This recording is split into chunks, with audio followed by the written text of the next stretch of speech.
Well, hello there, friend. It's Ruth with bodybyruth.com, and this is the place to be where you're going to learn to create a body and a life that you love. At the time of this filming, it's January 2021, and I am in the middle of helping my clients build healthy habits, and those habits revolve around things with health and wellness. But I was thinking about why it's also important to create habits that are going to help us with our overall sense of happiness. And so today I'm going to share with you 5 tips, and I'm calling them habits because habits are things that we do over and over again repeatedly that are going to help you with overall happiness in your life. I think we can all agree that it's been quite a 2020, and the beginning of 2021 has also shown signs of it just being a little bit chaotic.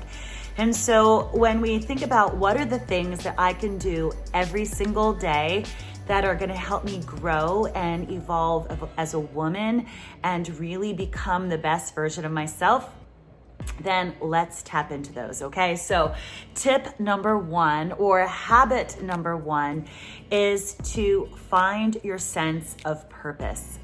I think anytime that we are looking to become more, to become better, to improve our quality of life, we need to know why we're getting up every morning. What is it that gets us excited?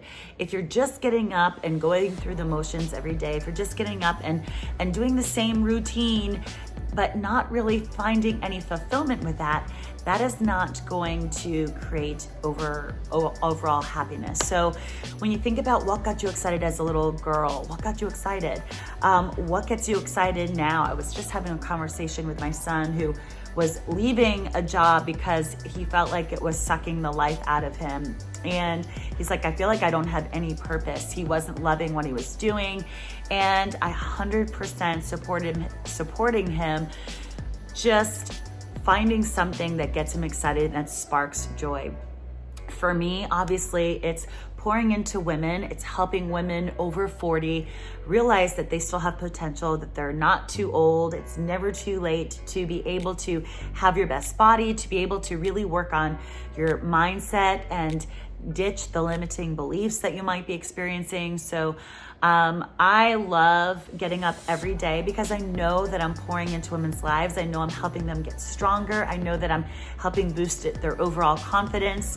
What gets you excited? What drives your passion?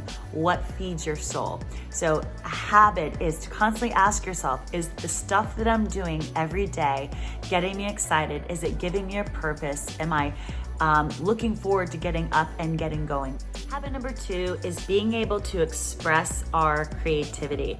I love to create. It brings me joy. It sparks joy. And creativity is something that we all have some sort of innate creative nature, and it's going to bring us joy and excitement and fulfillment when we can use that every single day. It might not be every single day for you. For me, I know I love to create, whether that's redesigning a room or creating an arrangement, working in the yard and planting flowers, or it could be designing an outfit or rearranging furniture. I love using my hands. When I was younger, I used to do a lot of painting. I haven't painted in quite a long time, but now I feel like my creativity has shifted towards pictures, being able to design graphics for my business and my brand and design the fonts and create ebooks. And that to me is fulfilling the need to be creative when I'm cooking dinner for my family or when I'm arranging my plate to take a picture, whether I'm helping my clients learn how to love to cook because I'm showing them a beautiful palette, a beautiful arrangement on a plate and how good it looks to eat it.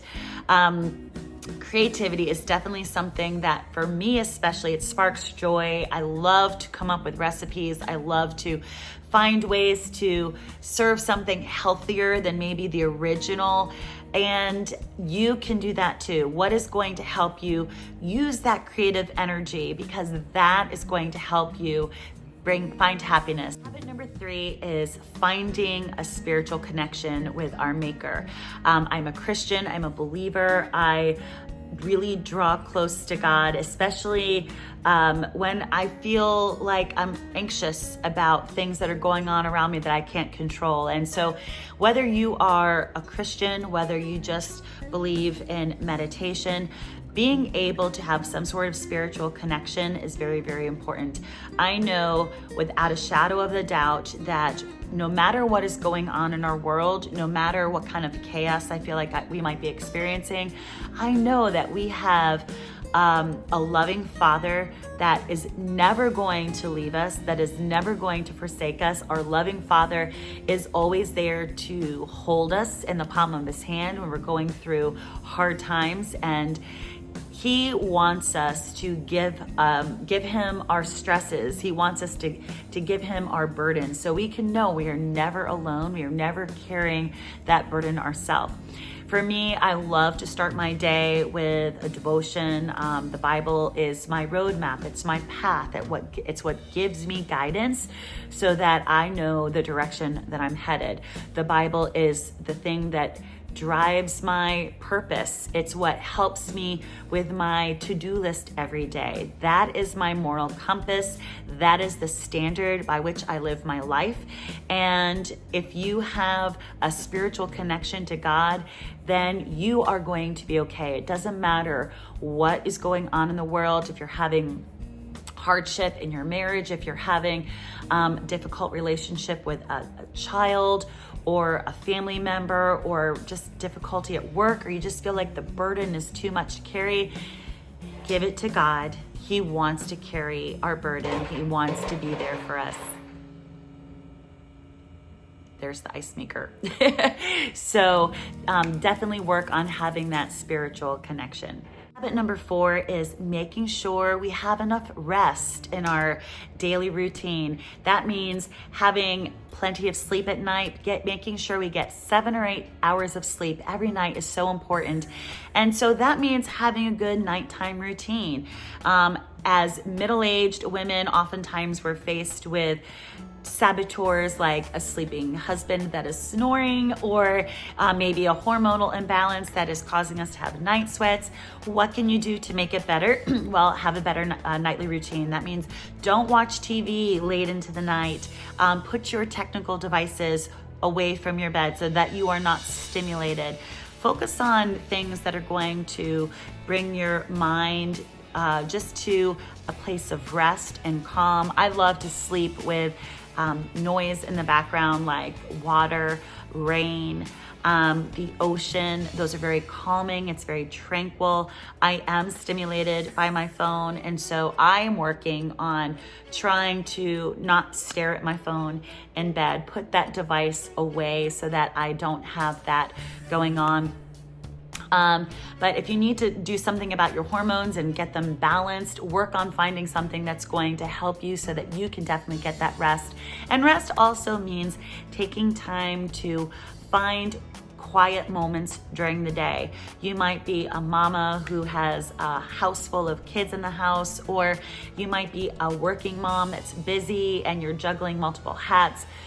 Find time to rest, find time to be still. So I 100% recommend getting up a little bit earlier just to have that quiet, have that peace, have that calm, so you could spend time with God, get your thoughts together, get your plan set for the day so that you can find that fulfilled, happy life. Habit number 5 is all about wellness. Wellness to me means moving my body, means getting exercise every day on top of my workout. So getting out and getting steps, looking for extra ways to be active. It always involves getting some fresh air, making sure that I am doing what I can to stay healthy. As far as exercise, I fill my week with plenty of exercise. I do things with body weight resistance, so I'm getting strong. I do things that are getting my heart rate up. I'm doing things that are working on stretching and flexibility, like Pilates and yoga, so that I am well-rounded in my movement and my wellness. And As far as my nutrition is concerned, my diet is very clean. I am all about putting whole food in my body, unprocessed food. So I eat a lot of fresh fruits, a lot of fresh vegetables. With fruit, I do mostly berries, vegetables, tons of leafy greens. I throw them in my smoothies. I am taking my supplements, so I'm getting my zinc, my magnesium, my vitamin D, my vitamin C, so that my immune system stays strong. I eat a lot of lean, clean protein every single meal so that my body is not starving. I eat enough calories. I drink tons of water. At least I try to do the right thing on a ongoing basis. But those are daily habits that are going to contribute to my overall well-being. When I eat well, I am happy. When I move my body, I am happy. And so that umbrella of wellness covers both movement and nutrition. And there is a bonus, and the bonus that is really something that is a habit that promotes overall happiness is a feeling of love and connection. As human beings, as women, we innately crave that affection, that human touch, that need to be loved. And whether you have a husband or a partner or just children, friends, we need to feel loved. We need to feel like we are needed. And so what can you do to really build the relationships that you're in, to cultivate those relationships? If you've been married for a long time, sometimes the sizzle tends to fizzle, and I would encourage you to really work on that. Date your spouse.